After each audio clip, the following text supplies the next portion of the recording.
Good day. So, ngayon ang gagawin naman natin ay calculator using class.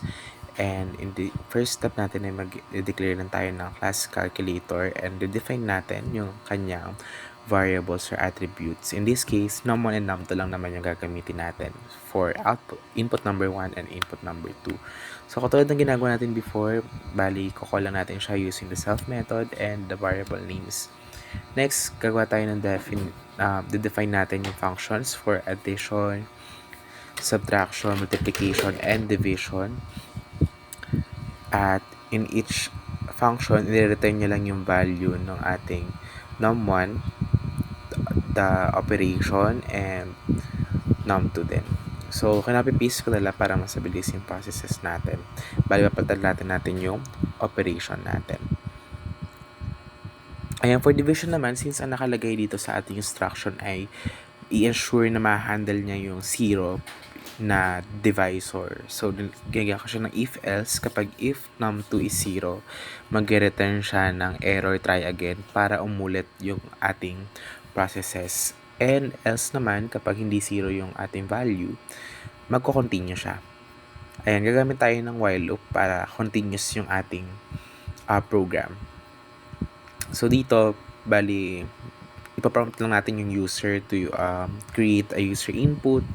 Tapos at the same time, pipili ng options doon sa ating operation. And after nun, di-display niya na yung sagot. Tapos loop ulit.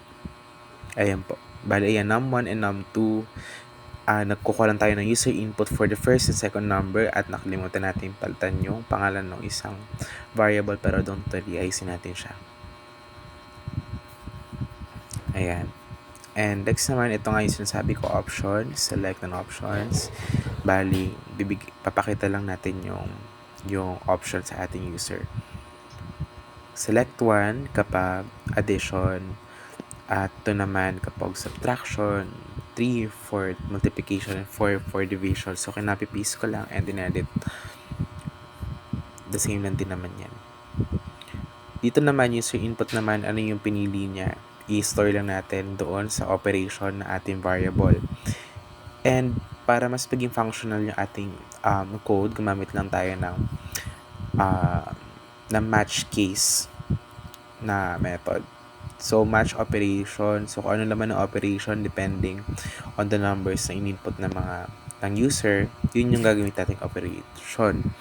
Bali, case 1 kapag addition, case 2 kapag multiplication, case 3 pag division, case 3 for multiplication, and case 4 for division. Ayan, kinaka-copy paste lang natin and in-edit.